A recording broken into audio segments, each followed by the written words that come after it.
Hey everybody, how's it going? Take two here. We just had some technical difficulties. Going to do it again. It's Tait and Nara and Lawrence from Nanjing Marketing Group, and we're going to be looking at the China marketing news from this week. The things we're going to be talking about today are, first of all, what is QQ Messenger and how could people use it for marketing? Second, a couple new features on WeChat. Third, a couple tips about how to get started with Baidu SEO, because I've talked a bunch about that recently, but people are asking me what's the very basic minimum stuff that I can do just to get started. So I'll answer that. Then it turns out Bilibili launched 33 new Chinese anime shows, or they're going to launch them soon. Also, China's joining into 3 big trade deals across the world that are going to make it easier for companies from a lot of different countries around the world to do business with China. And then finally, we're going to talk about what revenge bedtime procrastination is. Okay, so let's get started. And I have here on my phone QQ Messenger. Now, if you don't know what WeChat is, or you're not familiar with WeChat, you should check a video that we have about that first, because that's going to give you a tour of WeChat. WeChat is the biggest social platform in China, and QQ is one that's kind of similar to WeChat, and it's owned by the same company, and it's kind of like the big sister of WeChat, because QQ was launched in 1999. That's so long ago in internet terms, you know. And when it was first launched, it was like ICQ, which is another messenger program that was out there. Only extremely old people that are 30 years old or older, like myself, will know what ICQ was. But it was a messenger app that would be on your desktop computer. It would show up in the bottom right, and you could use it to message your other friends or meet people around the world. And QQ, when it came out, was just like that at first. Now, QQ has 700 million monthly active users, and it seems like a lot of their users are younger, or at least their lively users are younger. And then they have users of various age ranges that are using it, but are not using it all the time. They're not using it like WeChat. They're not using it all day long, every day. So let's take a look on my phone, and we'll look at some of the features and then talk some more about who uses WeChat and why, and then how we might use it for marketing.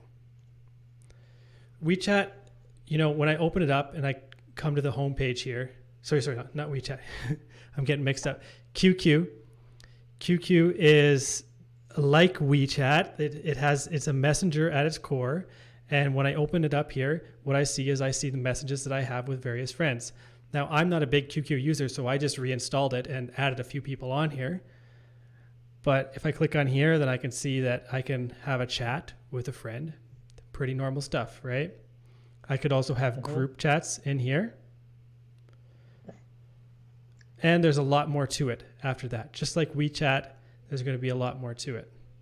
So, for example, it has this section here that's called Candian, which on the surface, it looks a lot like a news feed app, like Toutiao, or like Baidu's news, Sincilio. Mm-hmm. But from asking different people and looking at the reviews of this, I would say this is not really a Toutiao. This is not really close to being Toutiao. It has a lot of clickbaity kind of stuff on there. Some people like it. Some people think that the content quality is too low. It's too boring or annoying or unsophisticated compared to Toutiao. So I wouldn't say this is a major feature that we're using for marketing or anything. To be honest, I haven't even clicked into those ads for a long time. I think they were just like baiting you to click into them. Then you see a very terrible content. Mm-hmm. Okay, which is different from Toutiao, where Toutiao is pretty good and pretty strict at cracking down on the kind of articles that would use clickbait, and on Toutiao they get rid of that, but it's present here. And then when you look further in here, you see a whole bunch of different apps and features. And if you've looked at my previous videos where I give tours of various Chinese platforms, you'll see that there's a common thread, which is the platforms, they all have something that they started out with that is quite special and something that is unique about them. But then they add in every other feature they can think of to try to make it the total platform, right? The total platform that users can come on and they can do anything that they want to on there. A lot of Chinese platforms would like to be like WeChat, basically. Mm-hmm. I think that's all in one platform. Yeah. So like here they have live streaming. I can go in and I can watch live streams right away. The first things that it shows me are mostly women chatting, but it also has gaming live streams, and it has a whole bunch of different ones in there. And then it'll have a couple different video options. Like it has, even there are 2 different options in here just for going through and viewing short videos that would be similar to Douyin or TikTok. And I can also go in and grab music. I can do shopping through Jingdong. I can look for a date. There's a whole bunch of other stuff that I can do. And I can check out a feed in here, a feed of my friends. But I don't have friends on here, so I'm not seeing that information. Or I only have a few friends, and maybe they haven't added anything here. That's QZone, right? Yeah, so part of QQ was QZone, or QZone is still there. It's just not so many people are really paying attention to it anymore. QZone was like a MySpace kind of thing. Mm-hmm. And I could still use it. I can still add my photos in there, and I can create my QZone. I think you can write a small blog, and you can write a long article, and you can share some photos and create albums. And that's something I used to do when I was in like high school. So Okay. I used to write a lot of stuff and share in QZone. But not anymore. No, since I started to use WeChat, I think I just stopped using QQ anymore. Mm-hmm. When I was younger, I used QQ Zone. I updated a lot of content on there, but after that, I just block it so nobody can see it. Why you want nobody to see the QZone stuff you post? Because sometimes it's just like I want to record my my feeling and something like that, so I want to make it private. Okay, so who uses QQ nowadays? From asking different people, what I found out is some younger people will still use it because they can get onto QQ without the need to have a mobile phone number attached to it.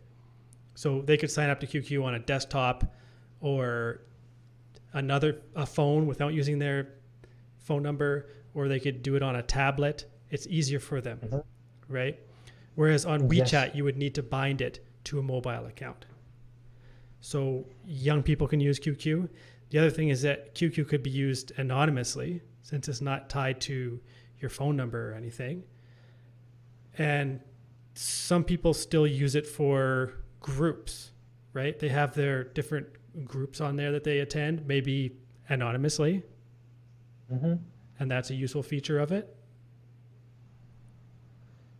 I think a lot of like university students are still using QQ for their school group chat if they have a class of groups.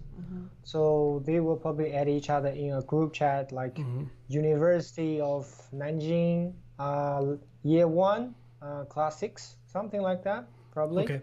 And they're still using that very hot.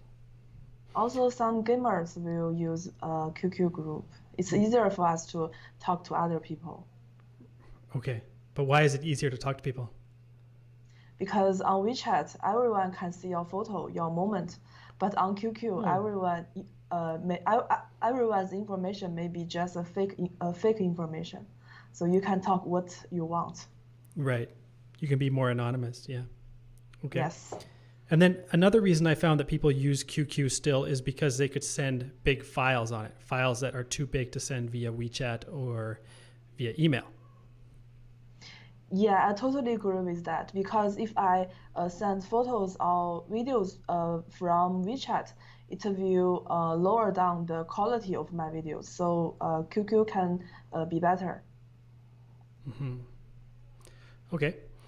Now, to sign up for QQ, I noticed that people would need to go to qq.com and actually download it, because I checked Google Play first and I was able to download it through Google Play, but then I wasn't able to sign up, and it keeps giving me an error message that I need the newest version of the app. And I checked the reviews on Google Play and it was only 2.5 stars, and there were tons of people complaining about the same issue. So I guess if anybody wants to get it, they got to go to qq.com to get it. Let's talk about marketing. Let's go on. Let's talk about marketing on QQ. Because we used to use QQ in Nanjing Marketing Group a bit because we create groups for students on there for our education marketing projects. But then later on, we didn't do that because not as many people were using it. But at Nanjing Marketing Group, we're only working in education marketing and B2B marketing, so we're not covering everything. I could see how QQ would still be useful for people that were selling anything that younger people like, or if they're selling consumer products, if they want to expand their advertising through 10 cents advertising options, QQ would be one of the places that they could do it, right? So it can be suitable for some companies to do their marketing. It's just not so much for us.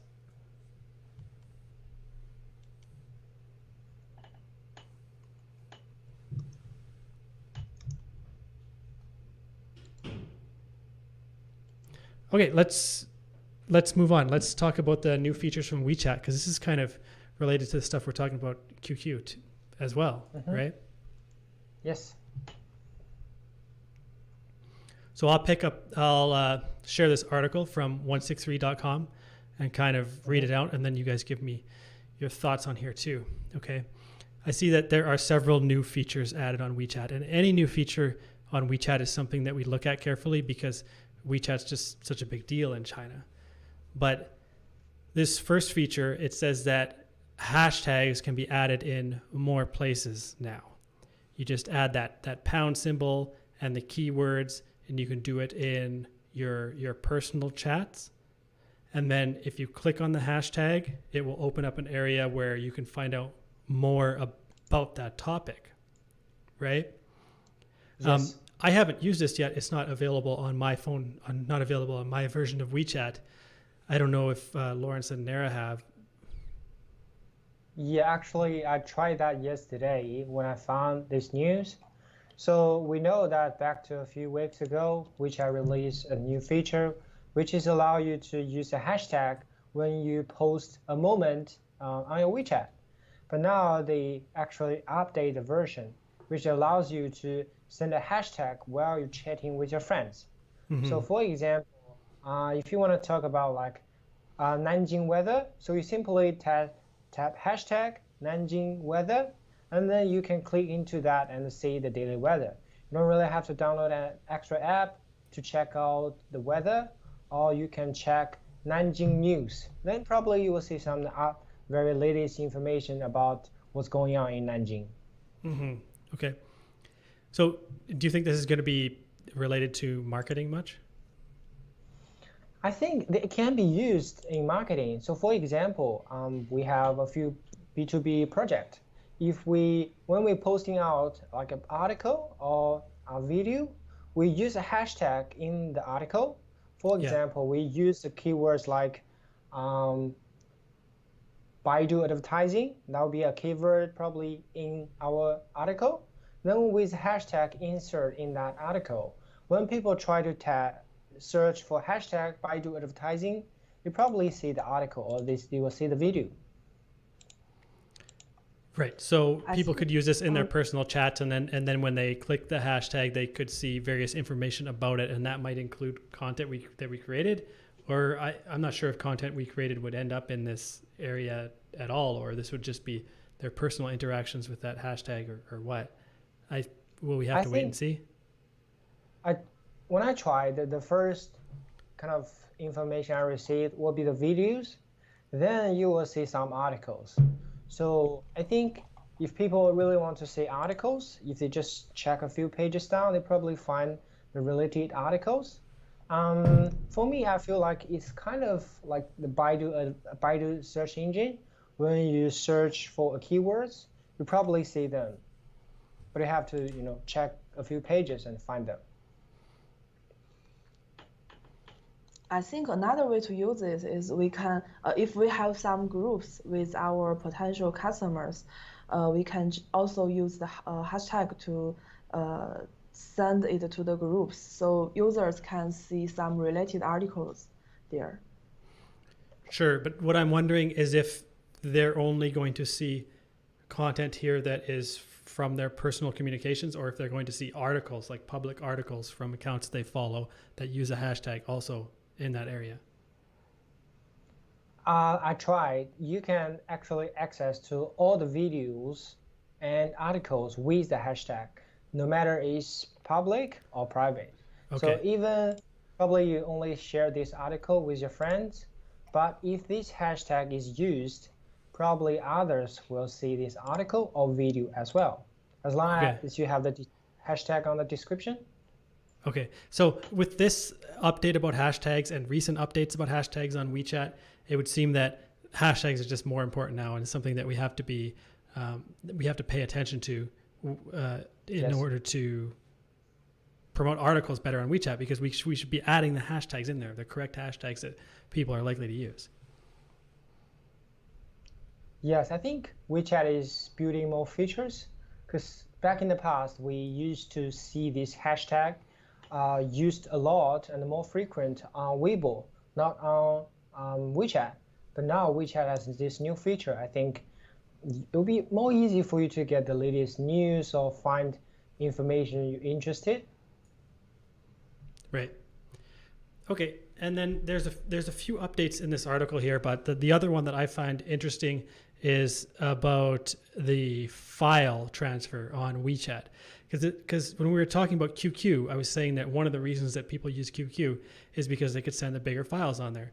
But now WeChat is going to have an update too. They used to have a file size limit of 25 megabytes, but now it's going to be increased to 200 megabytes. It's going to make WeChat more convenient for sending big files. Yes, I think that's one thing a lot of people was talking about. One thing really going bad on WeChat, why it doesn't allow to send bigger files. In particular, like us, sometimes we send in files. It's way bigger than 25 megabyte, and once it goes over the 25, it will just say, oh, you couldn't send, or you have to do something to send the document. But for now, it's just very convenient, because normally with 200 megabytes, you can literally send all the documents or pictures or videos. Yeah, cool. Okay. So maybe we'll see some of the older people that are not gamers finally use QQ less and use WeChat for everything. I don't know. One more thing I should have mentioned earlier when we were talking about QQ is that we use QQ for customer support though too. Yes. Yeah.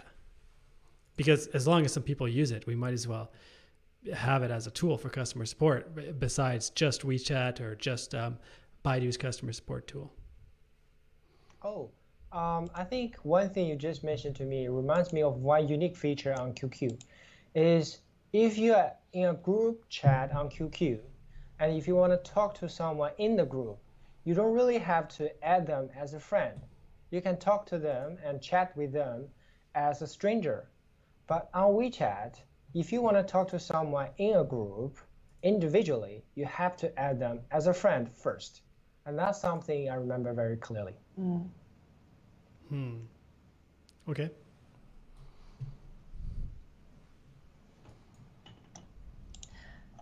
Actually, for the WeChat new feature, I think I want to add another new feature here, because just these days they launched another new feature, that is WeChat group live streaming. So in some WeChat groups, you can start your own live streaming there. That's a totally new feature. So not all the people can use that right now, but it will be convenient in the future because if you are a teacher or if you are a product seller, you can just do the live streaming in your group and show your product or talk with your friends in the group. Okay. This is one of the features coming out in this batch? Yes, I tried that yesterday. I can use that feature, but because it's totally new, so it has a lot of rules. For example, foreigners cannot use it, and if you stop the live streaming for a while, means if you are not in the camera, it will just stop your live streaming. So there are a lot of rules that we should dig more. Yeah. Well, normally foreigners can't use live streaming platforms right now for China, Yeah. right? Yes. Okay, let's look at this Bilibili one. Next topic. So these topics, these last few topics we have here are going to be shorter than the first ones because we spent quite a while talking about QQ and WeChat, which makes sense. Here's the news from radeyechina.com. What the article says is that, quote, Chinese video hub Bilibili has unveiled 33 new homegrown anime titles as part of its Made by Bilibili 2020-2021 event, which announced the streaming site's main programming for the coming year. And also, a dominant force in China's youth entertainment market, anime-focused Bilibili has seen viewership of Chinese animated films surpass the number of users watching Japanese productions, originally its main content stream. Okay, cool. So there's lots of more anime coming to Bilibili, and it's going to be unique to Bilibili, and it's going to be Chinese. Is this anything that you're going to be watching, Nara? I think as a big fan of the animes, I watch both Chinese and Japanese animes. And actually, from the article, you can see the big picture. This Chinese anime is special because the topic is not common in China. Lawrence, could you help me to explain what? Okay. Okay. So actually, this front image is called is an anime called 天官赐福. Yeah. So it's about it's really hard. I wouldn't say it's hard. It's gay stories and gay love stories, and that's rare to say. And it is published in China. Yeah. Of course, you see a lot of stories or books about gays, but it's really hard to say anime that is on live and is on internet and it is allowed by the government to do it in China. That's something very hard and difficult. Okay. Because I heard that there were lots of trends in Chinese novels and internet novels where there would be a gay love story, but the target readers are mostly women who would read that. Yes. Right? Yeah, that is correct. Okay. Yes. Okay. It's a niche I haven't gotten into, so I don't really understand it. Like I could understand why gay men would read stories about gay men, but I didn't really understand why straight women wanted to read those stories. But now it's anime too. To you. Okay. The number one reason is because most of the 主角怎么说 heroes characters there are super handsome, so that's why women love that. Yes. I think the maybe, ideal men. Yeah. The girls and the ladies just falling into those super handsome characters.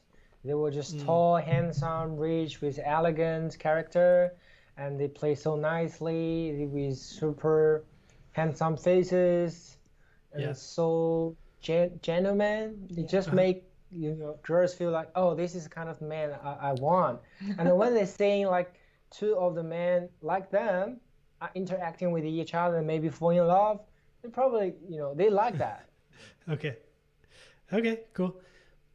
And then besides that one, there's 32 other anime titles, Chinese anime titles that will be coming out. That's cool.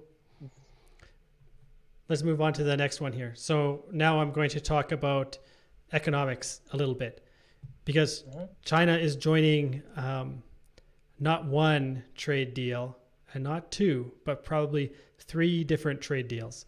And I'll just briefly explain what these are. The first is the RCEP. From this article on cgtn.com, it says, the signing of the Regional Comprehensive Economic Partnership last week has already formed the world's largest free trade area, with roughly 1/3 of the world's population and 1/3 of the world's GDP. So the RCEP one, that is the trade agreement that is based in Asia. But that's not it. The second one that they are working on is the CPTPP. And that one is the trade agreement that is for the Pacific Rim area. And it adds into it countries like Chile, Mexico, Canada, but not USA. USA is not in that one. It's not sure if China is going to join that one, but it looks like they probably will. Then the other one, from a separate article here, the other one is the China-EU agreement. So this one's called the Bilateral Investment Treaty. And it says that the long-awaited China-EU Bilateral Investment Treaty, for which talks have been ongoing for 7 years, will come to a conclusion by the end of the year. So it looks pretty sure that China is going to join in that one. And it says also that for the first time, China became EU's largest trading partner in 2019. So China's joining in all these different agreements with countries from around the world, going out from China, going out in several different directions to the Pacific area, the Asian area, and then out towards Europe. And then don't forget all the agreements that China has with other countries for the what's it called, the Belt and Road Initiative. Yes, I think that's the key one, and Belt and Road. I think that proposal has been started from 2015. So you know that China has a 5-year plan every 5 years. I think from 5 years ago, from the initial Belt and Road, China is trying to engage with a lot of countries or areas to have agreement on getting goods or discounts. I think the news you just shared that China has become the largest trading partner in Europe indicate that China is getting better and better in nowadays, no matter like education, export or import. I think more students are heading to Europe for education, or they're buying more stuff. I think one news I read recently is China is the largest trading partner for Chile in terms of cherry seller. So China is buying a lot of cherries from Chile. Like 95% of Chile's cherry is sold to China. Okay. Yeah. Usually I don't know these big world trends in much detail like that until companies start contacting us, you know, and we'll see various industries come and go. We'll see when an industry, when it becomes very good in China for a certain industry, then we might end up seeing a few emails in a month from people from that industry. So, it could be cherries, or it could be whatever kind of technology or education or any product in the world. Yes. Okay, let's look at the last one here. So this article's from bbc.com, and they're talking about this phenomenon, which is called revenge bedtime procrastination. That's a funny phrase. And what it is that basically people in China or elsewhere, they work all day and they're busy all day, and they don't feel like they have any time for themselves. So at the end of the day, when maybe they're supposed to go to sleep, they're supposed to wind down and go to sleep, what they do instead is they just like don't go to sleep. They just go on their phone and look at videos or engage in some type of entertainment and stay up really late. They stay up till 1 a.m. or 2 a.m. just checking out the stuff on their phone because they feel that they're stealing some time for themselves finally at the end of the day. I don't know. Does this idea resonate with you, Lawrence or Nara? I think the reason why Nara just get laughed is because she has a lot of experience on that. For me, I don't really, because generally I would just go to bed 11, or the latest will be 11:30 every day, and that's the time I have to sleep because I feel so sleepy. But I think I talked with Nara before the live streaming start, and Nara told me a lot of that. So I think Nara can share some of her experience of revenge bedtime. Yeah. Well, that is exactly me. So please do not learn from that. Because I usually for example, I spend a lot of time working during the daytime. So in the evening, I have the feeling that I want to do more stuff when I don't need to work. So I will just play games or just check my Douyin and some other entertainment stuff. So yeah, that's me. Every day I just go to bed around 1 a.m. But does it feel like revenge? Does it feel like revenge? Because they added that in here. It's not just staying up late. It's just like, it makes people feel like they're getting revenge on, I don't know, revenge on their work or on the world.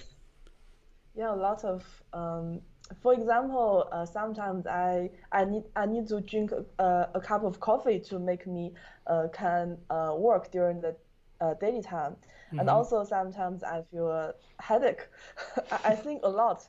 But in the evening, I still can't control myself to just play games or do other stuff. Yeah. Okay. Cool.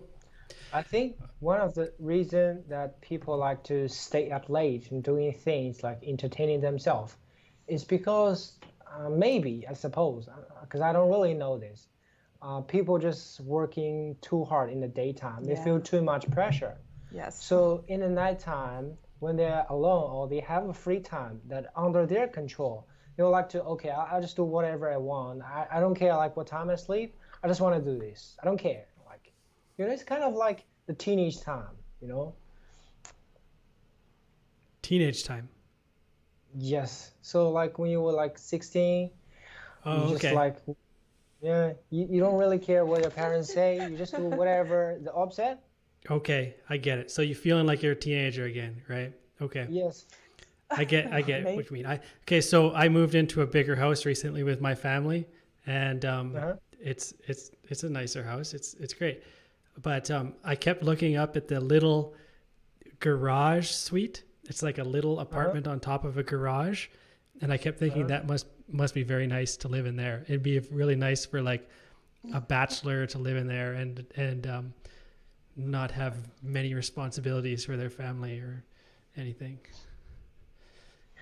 Maybe you can try that once probably your wife and the kids go for a holiday and you say, okay, I have to work in the house, and then when they're all gone, and then probably you can live there for a couple of weeks and enjoy your bachelor time.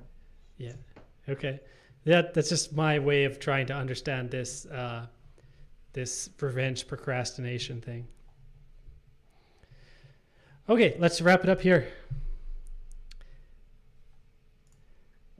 And if people, what should I say at the end of these things? I just have to remind people. I just have to remind people to like this and subscribe to it and join in to have a conversation with us whenever they can. That's all. See you next week. See you. Bye-bye.